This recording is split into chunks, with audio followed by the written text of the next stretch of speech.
Hello friends, I'm Lokesh, your mentor at mentorbuddy.com. As you can see, we are going through a series of videos based on blood relation. In the earlier videos, we have seen the concept of generations and drawn the flowchart based on core blood relations. Now in this video, we are going to talk about some more generations or some relationship which are actually not part of your own blood relation hierarchy. So let's see what are they.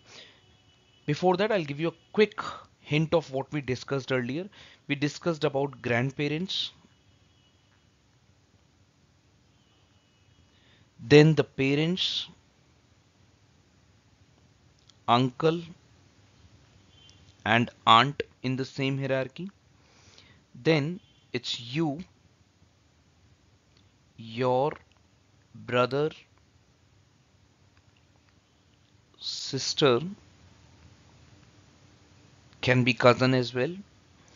Then it's your son, daughter, nephew, niece. And then we talk about grandson and granddaughter. That's grandchildren.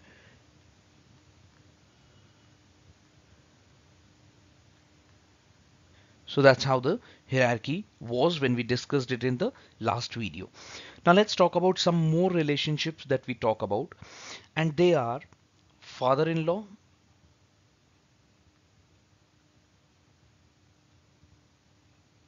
mother-in-law,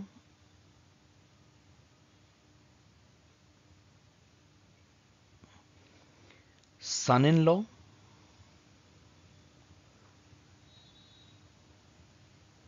daughter-in-law,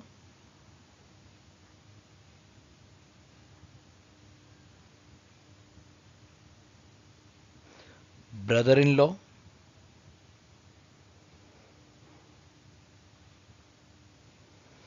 and the last one, that is sister-in-law. Now let's take them one by one. First is father-in-law. Now please understand, if you're a female, your husband's father is father-in-law. If you're a male, your wife's father is father-in-law. That means father-in-law is nothing but your spouse's father. Similarly, when we talk about mother-in-law, if you're a female, your husband's mother is mother-in-law. If you're a male, your wife's mother is mother-in-law. So again, I can say that your spouse's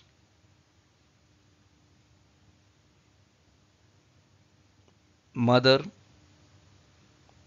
is mother-in-law. Now let's talk about son-in-law. Now there can be two aspects of son-in-law. I'm going to take it separately.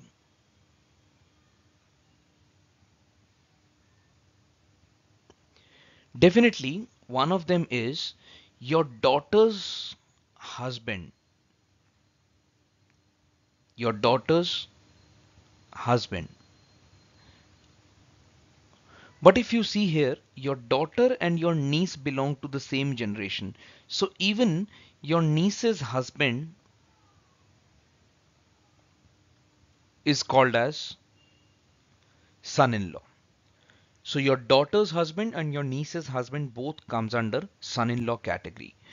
What about daughter-in-law now? Now again, daughter-in-law, I'm going to take it as an acronym here. Daughter-in-law is again your son's wife, and then because your son and your nephew belong to the same generation, therefore your nephew's wife as well.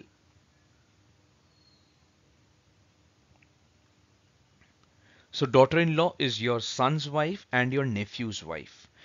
Now let's come to the most confusing segment of blood relation, that is brother-in-law and sister-in-law. Now let me take first of all brother-in-law. Now please listen to what I'm saying very carefully. Your spouse's brother is brother-in-law. Your spouse's sister's husband is brother-in-law. So what you can see is you find brother-in-law term with your spouse's brother and your spouse's sister's husband.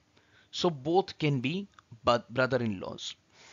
At the same time, if you're a female, your husband's sister's husband is brother-in-law, and at the same time, if you're a female, in fact you're a male, your wife's sister's husband is a brother-in-law. Now similarly, if I talk about sister-in-law, your spouse's sister is sister-in-law, and your spouse's brother's wife is sister-in-law.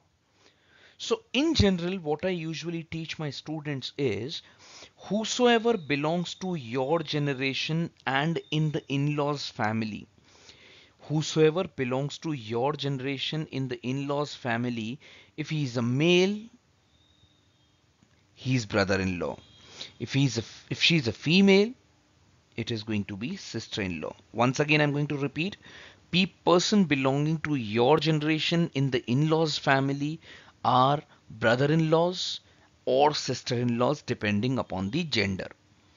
So that's how we take up these given relationships, and we should have these relationships thoroughly clear in our mind before we approach any question of blood relation, because that's how it is going to help us. I hope everyone has understood what we have discussed in this particular video. Thank you all for watching the video.